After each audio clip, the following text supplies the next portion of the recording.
some time, and then they thought, we've had this extraordinary year, haven't we? Absolutely extraordinary election. Of course, everyone obsessed with the polls, you know, what are they going to say? And even asked Nigel Farage, what do you make of the polls? He said, they shouldn't be here, they're in the wrong country, they should go back to their own place, be a lot better.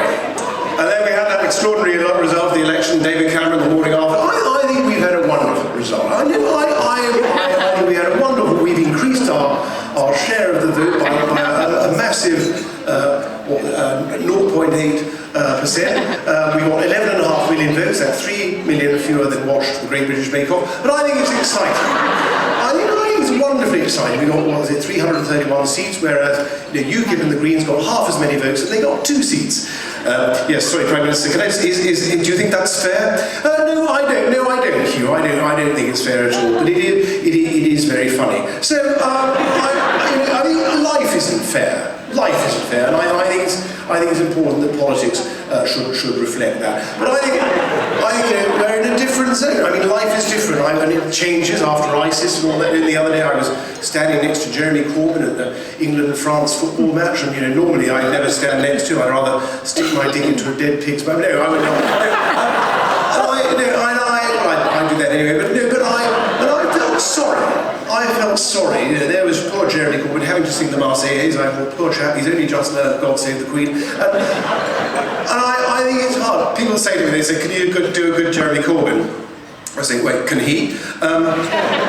He has turned Prime Minister's questions into gardener's questions. Have you noticed that? Gardener's question. Can I ask the Prime Minister? I've got a letter from Elsie here who wants to know, what can she do about the aphids on her roses? What does the Prime Minister say to her?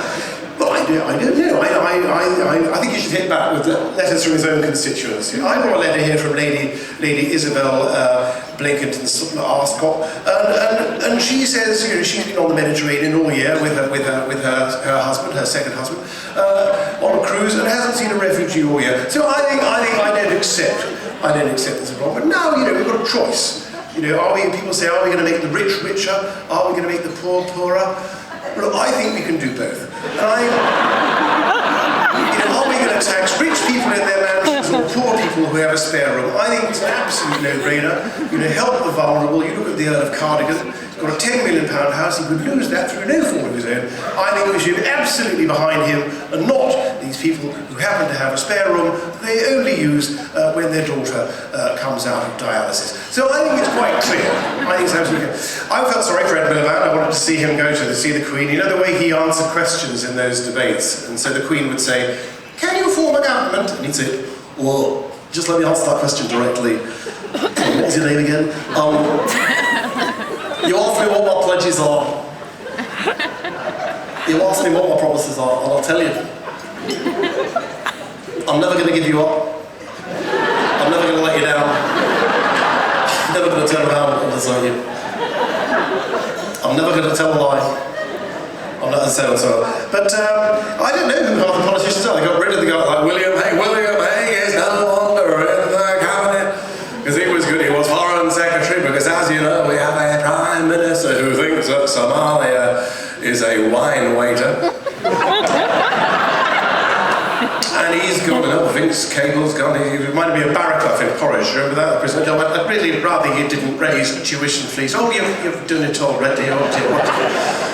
And now you've got these guys. I don't think Phil Hammond's wife knows who he is, really.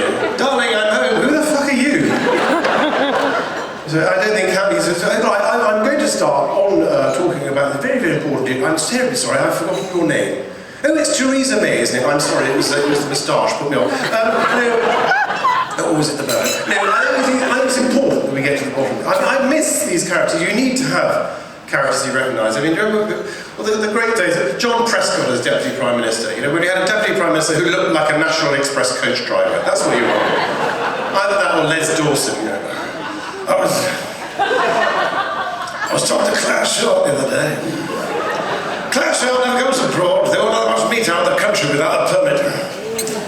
Went to the doctor the other day. I said, Doctor, I've got a steering wheel stuck on the end of my knob and it's driving me nuts. So I'm in the chemist. I said, can I get some Viagra? They said, yes. I said, can I get it over the counter? They said, it depends how many you take. So you missed that, You kind of, David Blunkett, there's another. You knew where you were with David Blunkett. He didn't know where he was, obviously, but you knew where you mean streak, it's true, you know.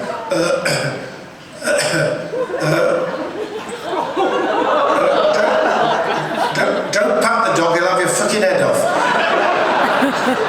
I have today launched daft legislation. Sorry, I'll read that again. I have today launched draft legislation. Not just him, though, the Tories too, like Michael Howard. Hello. Hi, Michael Howard. It's all right. I'm not going to hurt you. It's very, very weird. But the election itself was quite weird. They had all those the hustings and the things, and it ended up, and all the candidates, it was a little bit like I'm a Celebrity, was it? Oh, so on day 5, and Nicola Sturgeon and Natalie Bennett are going to get 3 stars, while the rest of the candidates are going to have to eat Nigel Farage. I think I'd rather have the kangaroo anus. Oh, that's exactly what I was going to say. So there you go. So maybe politics should be a bit more like that. Not have reshuffles, just have, so who's going to be leaving the cabinet jungle tonight? Michael Gove, it might be you. Theresa May, it might be you. Eric Pickles, away you go, you fat bastard. Good work. But you need the recognisable voices. When George Bush went, it was like the end of an era. I happen to believe it was a great era. I know the folks who believe it was one of the greatest eras in the history of the United States persons. But we proved them wrong in Iraq. They said there was no link between Iraq and Al-Qaeda. There is now. There is now. And before him, Bill Clinton. Hello, ladies. I was president of the United States for 8 years. A lot of great things happened under me. But he's now traveling the world, making the big speeches. I believe it was President Dwight D. Eisenhower who said,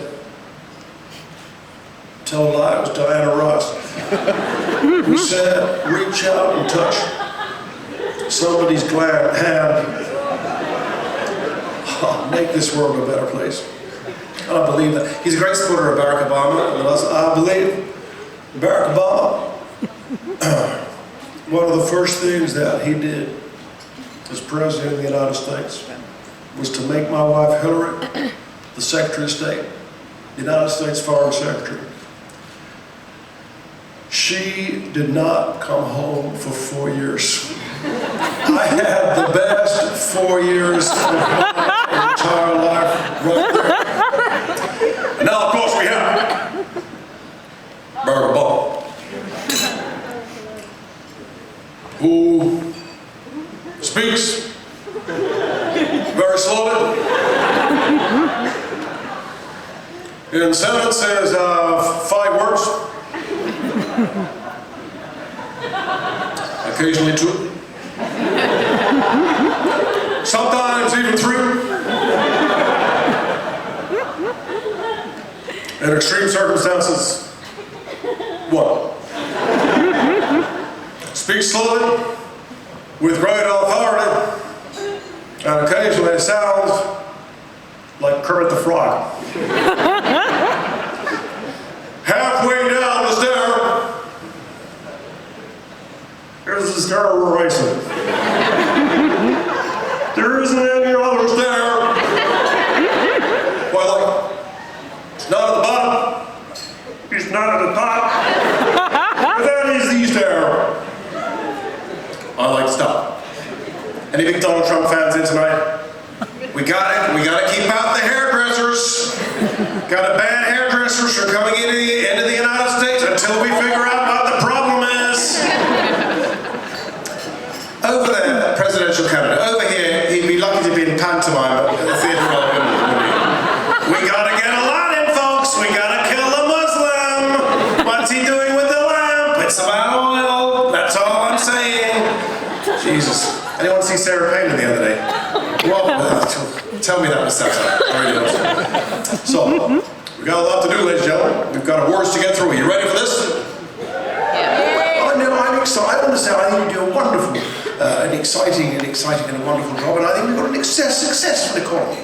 You know, I mean, even our black economy doing wonderfully. All our prostitutes and drug dealers who would never, they're doing so successfully that the European Union stung us with a 1.9 billion extra bill. No, I mean, that's not a lot of money.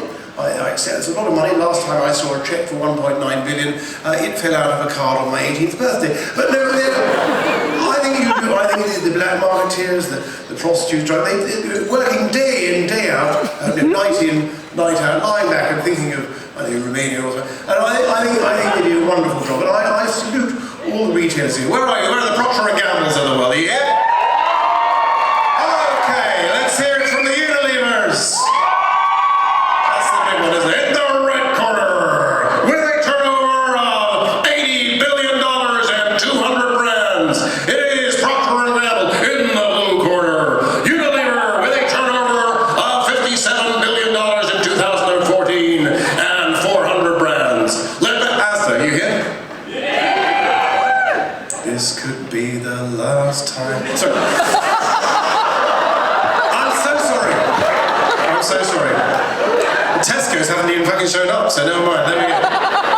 So every little helps, I would say. Broadly. Anyway, so you're kind of in the mood. You're kind of in the mood for all these. Look at these authors. We are going to be lucky to be out of. Is anyone doing anything before Monday afternoon? Sort of roughly speaking. Okay. Who was I meant to actually? I was watching news and seeing Tony Blair back. Golly. Right. He's got a new job. There you are. He's got a new. He was Middle East Peace Envoy. Obviously, that's finished. Yeah, job done. Successful. I love it. Yeah, the quietest place in the world, Middle East. You can hear a pin drop, followed by the grenade, obviously. Anyway, he'll be presenting this next year, I think. But anyway, ladies and gentlemen, we have awards. These things are not going to present themselves. We have to welcome our very special host this evening. Would you please welcome, he's here by popular demand. Let's meet him, let's greet him, let's get a knife and fork and eat him. The CEO of Product of the Year, Mike Nolan.